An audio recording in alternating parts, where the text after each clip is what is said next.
Samantala, si Dariant ay humantong sa mga sundalo na palibutan ang mansyon ng bilang. Kung may nais pa ring labanan, huwag silang makita ang araw ng bukas.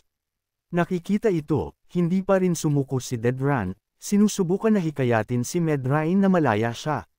Gayunpaman, hindi siya pinansin ni Medrain, at maaari lamang siyang magalit ng walang lakas, ay kinokontrol din ng paisa-isa. Matapos mag-ayos ang mga bagay, lumapit si Ellison kay Ginang Verna at pinakawalan ang kanyang mga bono. Tulad ng natigilan pa rin siya, humakbang si Dairan upang tanungin kung nasugatan ang kanyang ina. Gayunpaman, hindi nakakasalubong ni Verna ang mga mata ni Dairan, huwag kang mag-alala tungkol sa akin. Nagpapasalamat ako sa Diyos na okay ka lang.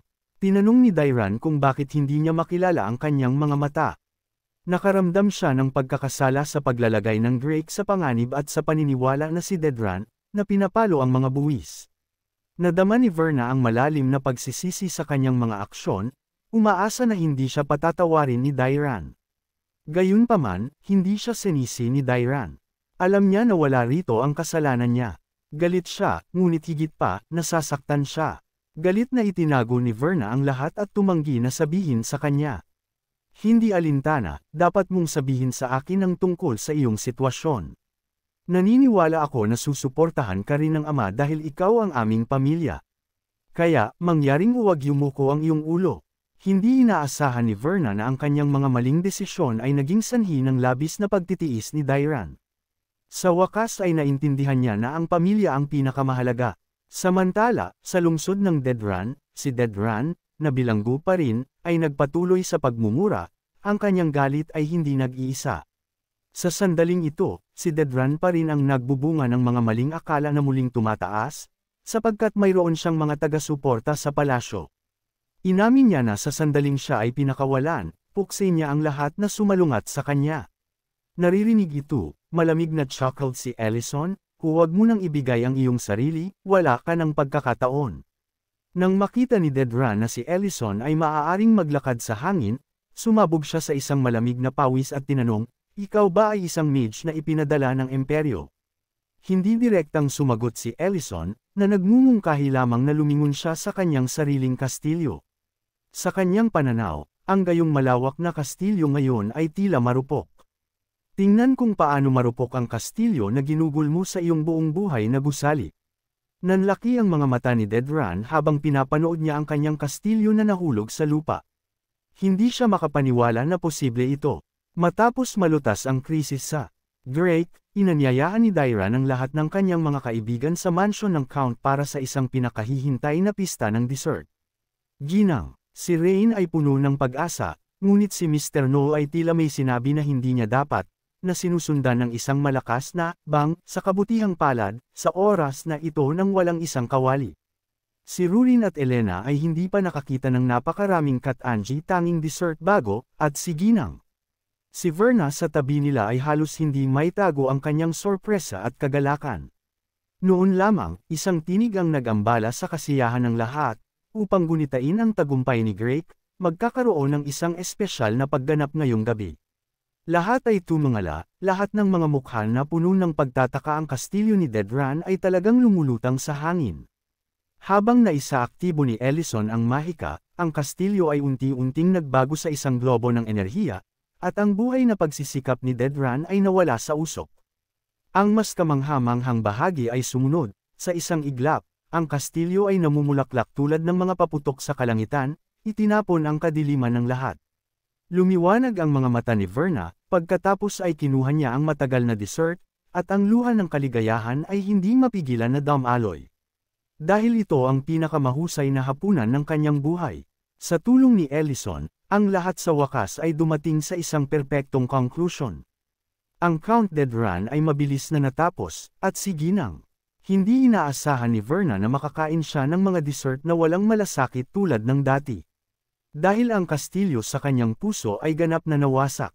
Mula ngayon, hindi niya maiiwasan ang katotohanan dahil sa pagkakasala. Siya ay palaging may isang bagay na inilibing sa kanyang puso, na iniisip na hindi na siya magkakaroon ng pagkakataon na sabihin ito, ngunit ngayon binigyan siya ng Diyos ng isa pang pagkakataon na magsalita. Sa totoo lang, ang kanyang pinili na pakasalan si Raiden ay dahil gusto niya talaga siyang pakasalan. Sa kabilang dako, nang makita ang kanyang kastilyo ay naging mga paputok, nadama ni Dedra na parang namatay ang kanyang puso, sapagkat itinalaga niya ang kanyang buhay dito. Para dito, ibinigay pa niya ang kanyang sariling anak na babae. Samantala, ang Darient ay ganap na nalinas ang mga tiktik ni Greg. Kasabay nito, nagyusisa siya kung si Medrain ang nag-iisa lamang na dinala ni Ellison. Si Ellison ay maaari lamang ngumiti ng awkwardly, na nagpapaliwanag na ito ay isang emerhensya, kaya wala siyang pagpipilian kundi gawin ito. May mga reklamo ba si Duque Tamieren? Ito ay lumiliko na si Porgo ay una nang nalilito, ngunit pagkatapos malaman na ito ay ginagawa ni Ellison, hindi siya nang ahas na sabihin ng higit pa. Kung alam niya na mayroong isang palabas ng paputok ngayong gabi, tiyak na darating siya sa kanyang sarili. Napabuntong hininga si Darien, alam na si Ellison ay palaging malakas, ngunit hindi niya inaasahan na siya ay nakakatakot. Ito ay medyo isang kamanghamanghang paningin. Tulad ng isang apoy ng kanyen. Patuloy ni Ellison. Matapos ang gabing ito, malugod na tatanggapin ni Drake ang isang mas maliwanag bukas. Kinabukasan, natigilan si Ellison matapos magising, hindi inaasahan na ang isang mas mahusay na bukas ay magiging isang malakas na ulan. Si Ment at Miltane ay nagsusumikap pa rin kapag, sa susunod na instant, si Miltane ay pinasabog ng malakas na hangin. Nang malaman ni Ellison ang sitwasyon, agad niyang ipinagbawal ang kanilang mga panlabas na aktibidad, dahil hindi angkop na magtrabaho sa labas ng isang bagyo. Kaya, inayos niya ang mga ito upang makatulong sa restaurant, dahil marami pa ring mga customer. Tinulungan ni Ellison si Rurin na panasan ang ulan sa kanyang katawan upang maiwasan siyang makahuli ng sipon. Inaasahan ni Miltane sa Mr. Ment. Sa sandaling iyon, isang tinig ang nag-ambala sa lahat, nakakapagtataka na ang gayong magandang eksena ay maaaring umiiral sa isang restaurant, kung ano ang isang magandang paningin. Pagkatapos ay tumingin si Ellison upang makita kung sino ito. Ito ay naging kanyang dating kaibigan na si Venom. Ano ang menu para sa ngayon? Maya-maya, isang steaming mangkok ng sopas ng manok ay pinaglingkuran sa harap ng Venom. Ang pagkakaroon ng isang mainit na pagkain sa ang isang bagyo ay maaaring isa sa mga pinakamasayang bagay sa buhay. Habang nag-chat ang dalawa, ginambala sila ni Rurin, na may hawak na tuwalya, na nagpapaiwatig kay Ellison na tulungan siyang matuyo. Si Venom, na nakatayo sa tabi nila, ay may isang komplikadong hitsura sa kanyang mga mata, na tila nagtatago ng maraming mga kwento.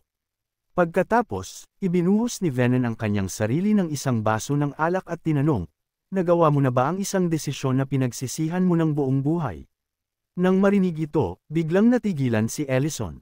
Nagpatuloy si Venom, "Kung ang oras ay maaaring baligtad, isang desisyon na hindi ka na muling gagawa, ang ganitong uri ng pagpapasya na sumisira sa iyong puso sa tuwing isasara mo ang iyong mga mata." Napabuntong hininga siya, "Ikaw at ang iyong asawa ay tila magkakasabay." Iniwan nito si Ellison na dumbfounded muli, at mabilis niyang ipinaliwanag, "Hindi kami ang iniisip mo." Napalakas ng alkohol, inihayag ni Venom ang isang kwento na inilibing sa kanyang puso. "Kahit na nag-iisa ako ngayon, minsan ay minahal ko ang isang tao. 30 taon na mula nang, at hindi ko malilimutan ang pangalang Miel." Matapos makinig, tinanong ni Ellison, "Dahil minahal mo siya ng 30 taon, bakit hindi mo na kinumpirma ang iyong damdamin sa kanya?"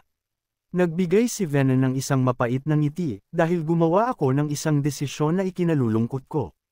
Bumalik noon, kapag ang aming pag-ibig ay namumulaklak lamang, naisip kong ang bawat isa ay sapat na upang magkasama.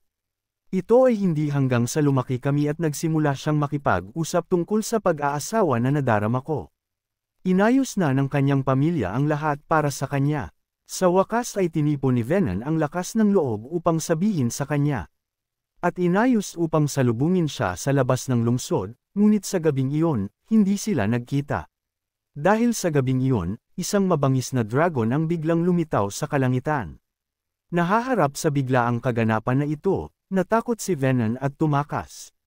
Nang maglaon, narinig niya na ligtas si Miel, ngunit hindi na siya nagkaroon ng lakas ng loob na hanapin siya muli, pakiramdam na siya ay isang duwag.